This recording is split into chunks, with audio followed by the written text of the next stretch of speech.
working out the technicalities of running a stream, the issues that you'll run into. Learning curve, it's all a learning curve like anything. But let's get back on track here. So my position is that the politics is downstream from culture. Culture is downstream from metaphysics and philosophy. But the thing at the head of the river is theology. I will never be an earth shattering politician. It's not my constitution. It's not my capabilities. It's not my connections. I don't know enough people to make the connections to become a politician.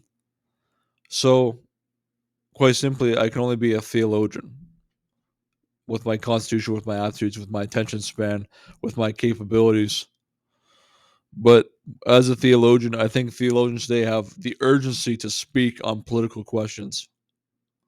We must speak on political questions. And it irks me when every small time podcaster that's a Christian or a theologian, they speak of these old patterns of what creed is this, what confession is this, what metaphysical problem is this in the ancient church, what is this pastor from 200 years ago saying. We need to say things that are for action points now. We need the urgency of the political situation for the time period now. We need theologians to speak on political questions of power. Power is the number one thing that both the American founding fathers were concerned with power, and theologians should be concerned with power from now on. Not just seizing power, not just critiquing power, but also giving a positive roadmap, a positive route to seizing the institutions, carrying forward the politics, taking back the country, standing for Western civilization, standing for the Church of Jesus Christ. The church can proselytize and the church can convert people, but in terms of theologians speaking on the nationhood of the state, this is a country, this is a people. It is primarily a people. A country, just like a church, it's not hard for a Christian to understand. A church is the people. A church is the body of Christ. A church is the congregation. A church is the people in the church. Same way, a nation is the people of that nation. And when you have completely open borders and you flood it with immigrants, millions of immigrants, this is how they want to destroy and overthrow America, Canada, Britain. I will always speak of the English-speaking West in this. Now, a theologian has the urgency to speak on power and to speak not just on power, but primacy of politics. We live in an over-ideological, over-political world, but in that sphere, in that media sphere, what does a theologian have to say on power is a very important thing. What does a man of God have to say on political power? The church will always have its role. The church, I believe, is the last bastion of civil society. It is this infrastructure that we have to build and launch forward the last bastion of our civilization. But theologians are too they're siloed. They're too busy arguing amongst themselves what denomination they are, what creed they are, what confession they are, what metaphysical problems crop up in the church. That is all done for the Reformation. That is all done for our time period. We need theologians to critique the clear, strange fire of philosophy trying to influence the minds of hundreds of thousands of millions of young men all across the country, strange fires, Western liberalism, Hegelianism, neoliberalism, neo-Marxism, all the new versions of ideologies across the sphere of 21st century politics. We need theologians to speak on this. We need theologians to take a stand for God and take a stand for Christ in the culture, on the national stage. So criticize Doug Wilson for what you want, but at least he's taking a stand for Christian nationalism. He's getting coverage and he's getting traction behind him. And it always amazes me how little of a following a Christian thinker can have. Doug Wilson only has, for Canon Press, 130,000 subscribers. There's easily false teachers and false philosophy teachers that get a million subscribers easily on YouTube. Doug Wilson gets 130,000, and that's about it. So with a small following, what influence can you have? Not to be just an influencer, but to be a thinker. The amazing thing about a podcast is that over years it turns a diamond, and you see the thinking of the person that's on the screen in front of you over the days, months, and years. You see it change radically. I believe that if you'd watched my content from 3, 4, 5 years ago, you can now see the heart conversion that's taken place in my Christian faith. You can see the heart conversion. And yet my expertise runs towards World War II, modernity, MAGA, national populism, and Christian nationalism. These are what my interests are. This is what the conversation around American tables should be. This is what we're thinking about. This is what's in our living room. And just like all of you, I have a church that I go to, but apart from that, I'm hunkered down in my condo, reading, writing, blogging, speaking into a lens, into a camera, and I'm at the mercy of the rankings, the rankings and the algorithm, and also the attention spans. That's okay. To do a body of work and an archive over years is very important. I believe it's an important work. I believe that Christian thinkers like Aquinas or Calvin would be doing this exact thing if they were alive today, regardless of if they're ever viewed. And to have a hardcore theologian speaking of politics,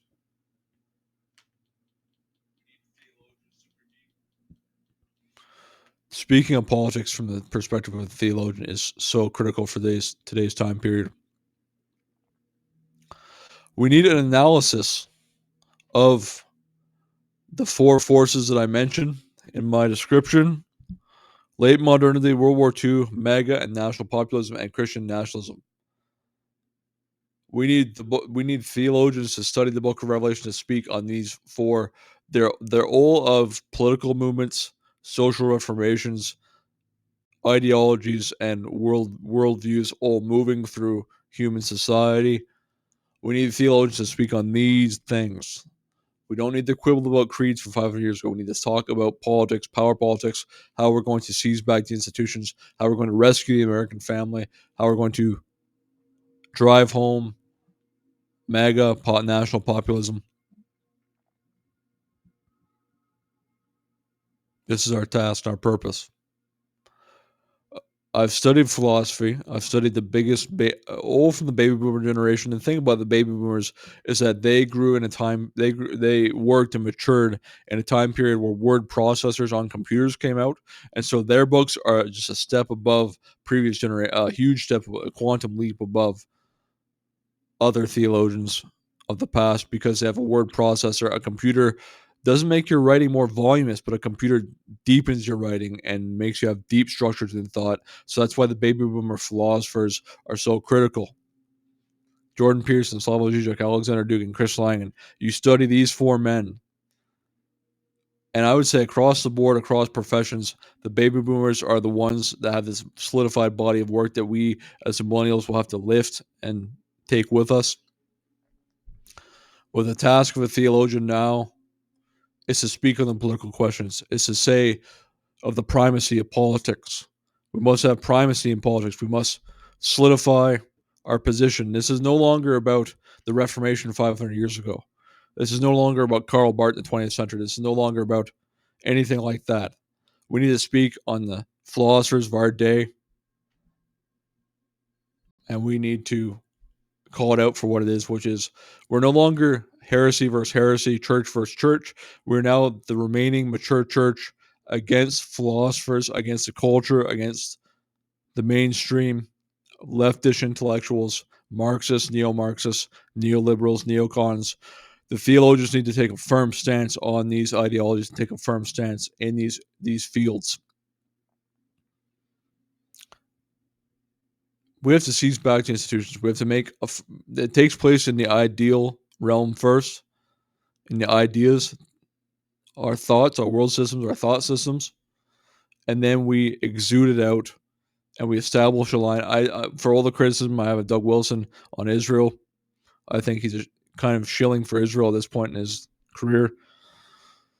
For all of that, I think Doug Wilson is one of the people that you look to say, okay, he's actually establishing a body of work as a Christian, reformed Christian today in the body politic, establishing Christian nationalism. Christian nationalism should merge with MAGA, the new Christian right, and the right wing movements, the Volkish movements in America. I call it Volkish, like the German Volkisch. the politics of the people, national populism. MAGA should merge with Christian nationalism, and Christians shouldn't be afraid of aligning with the right wing or aligning with conservatives. Christians should be aligning with conservatives. Christians should be going with the right wing because the insanity is all from the left wing. Now, even if we can't convert the whole side of the right wing, I think most right wingers are Christians in America. But even if you can't convert every heart in the right wing conservative movement, you still have to attach yourself to it, and MAGA and the Christian nationalism go together inseparably. It is our homes we're defending. It's our nation we're defending.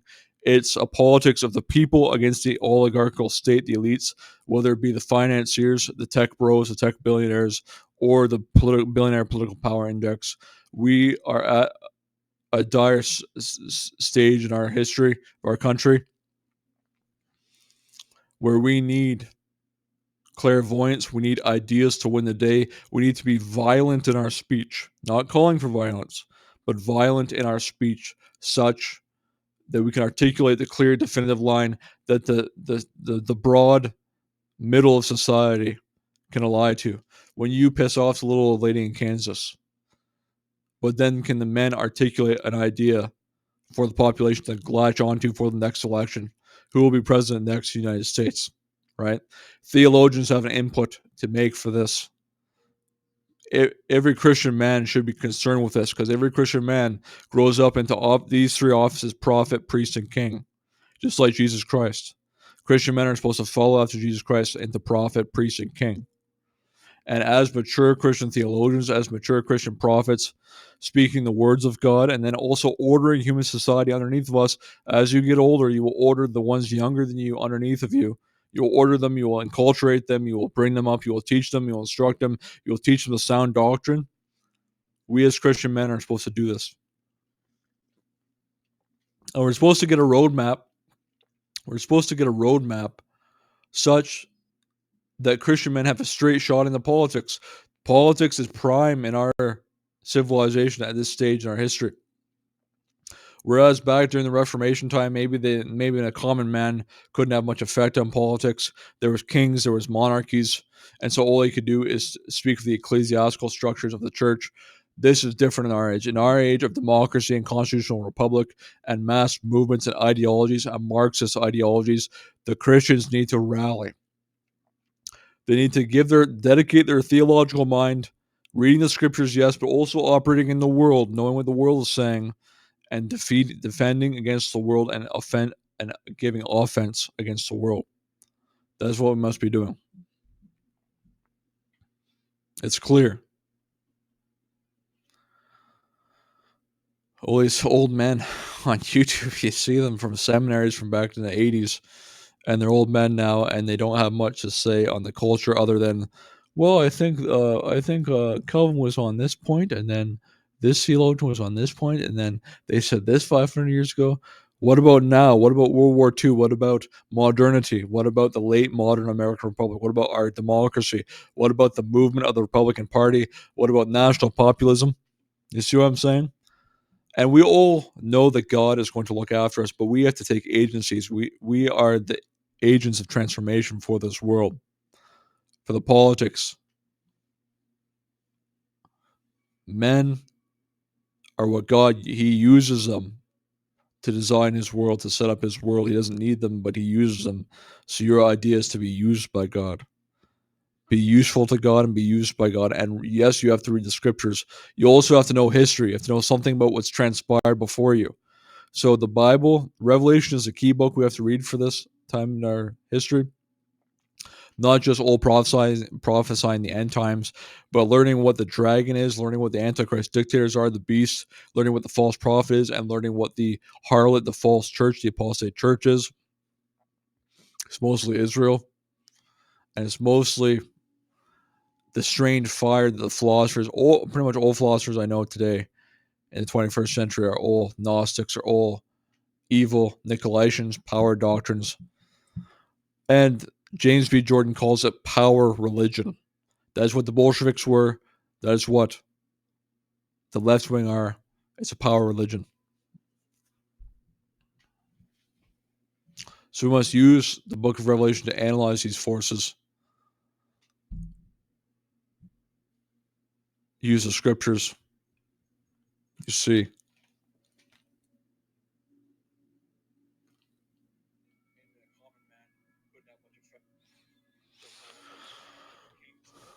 So turn that down. I put on a nice Skyrim ambient on my TV, so it just calms me down as I'm speaking to you. Goose shrub. Just take some calm, take a chill pill. Watch some Sky. I don't play Skyrim, but I watch the soundtrack for it. It's quite relaxing. Some of this technology is pretty good.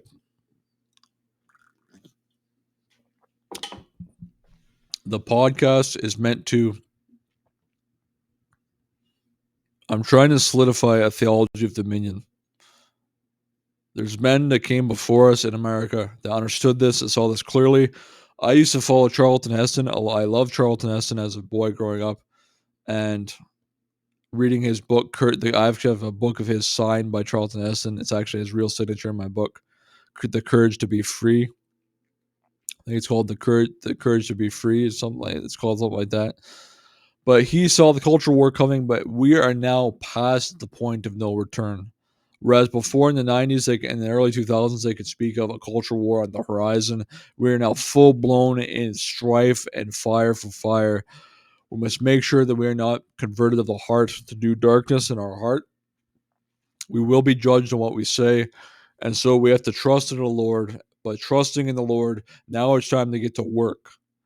Now it's time to do things. Now it's time to activate with your church. Now it's time to speak to men at your church. Now it's time to aggregate. And these digital forums online, it's good to watch content online. It's good to follow teachers online.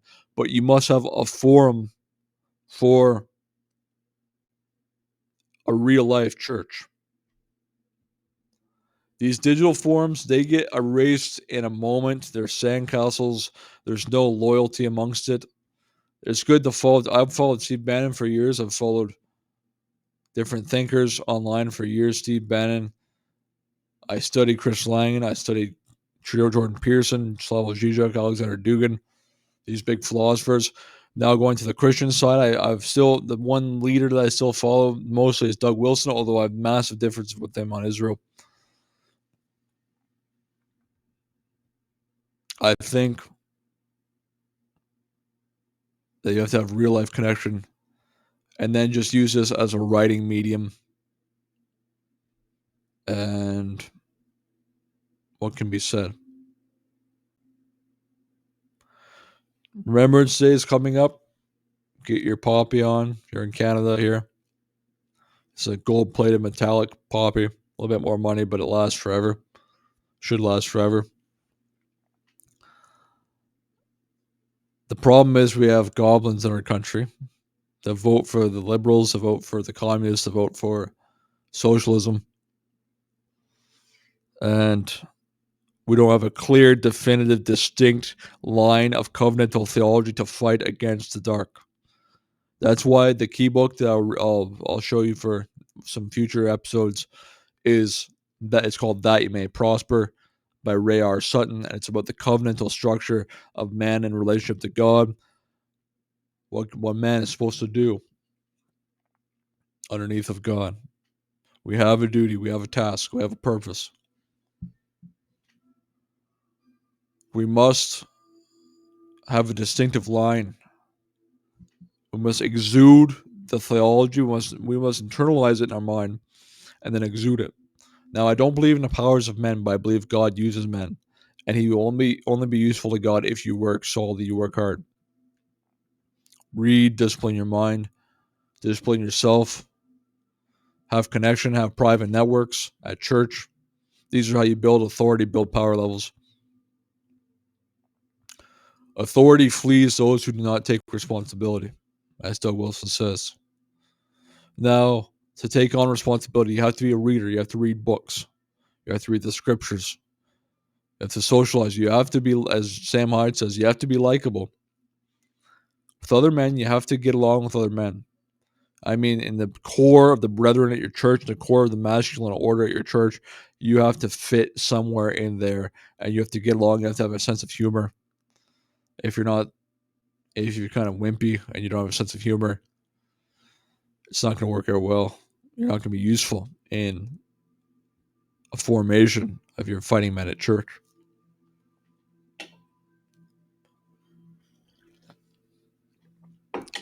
We are patriots. A patriot theologian is perhaps what I would like to be called. It's a hard world out there. There's a whole swath of youth that don't even know the real value in learning to write. They want to play all the time. Want to play video games all the time. There's value in learning how to write and learning how to think, in vlogging, and producing, and writing, and distributing.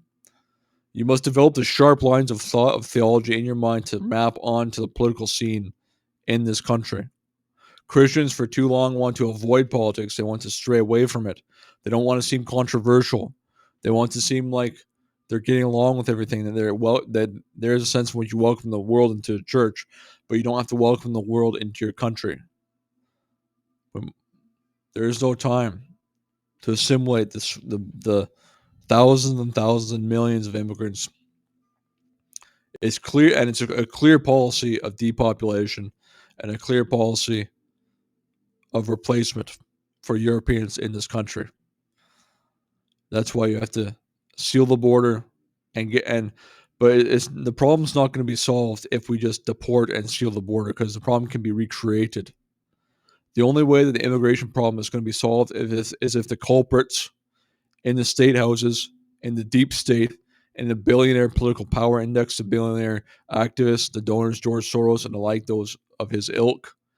The only way that the immigration problem is going to be solved is if they are taken away, they are taken out of the game. They cannot make an impact in the politics. And this is something that must be done with organization and the national populist movement and the MAGA movement, that we must take away the mail-in ballots. We must take away the machines, have game day voting, as many of the MAGA leaders, thought leaders say. For my task and my purpose, I say we develop a sharp theology of dominion to take back our country. We speak over the primacy of politics. We live in the political age. It's all about politics. It's all a political fight. And Christians must now fight, and they must have distinctive voices. And I'm saying you must risk being offensive, not risking offending your God, but risk being offensive to your liberal neighbor or to your liberal society, to the air of respectability. You must have a sharp line, distinctive line, and we must know what the covenant is, the covenant of God. What did God tell the Israelites in the Old Testament to do? He actually condemned them for not fighting to take over the Holy Land, right? If America is our Holy Land and we don't defend it from our enemies, this is a condemnation. This is not the full dominion that God has to give to our country. This is not the full prosperity that God, and do these commandments that you may prosper, says this in the Bible, says this in Deuteronomy. Theologians have been the first to run away from the fight, to run away from the politics, to say they don't want any part in the politics. They want to have this imaginary fairy tale land where they can talk about confessions and creeds, and they can talk about nice theological ideas. The gospel is a message of salvation, but there's also a fire to it. It's a warfare. Revelation is a warfare. And it's not just gospel versus world. We live in countries. We live in peoples. We have distinctive lands. We have distinctive peoples. And if the peoples aren't preserved, then the church won't be preserved, and the structure of the church won't be preserved, and the maturity of the theology will dissipate and disappear if we're turned into a third world country.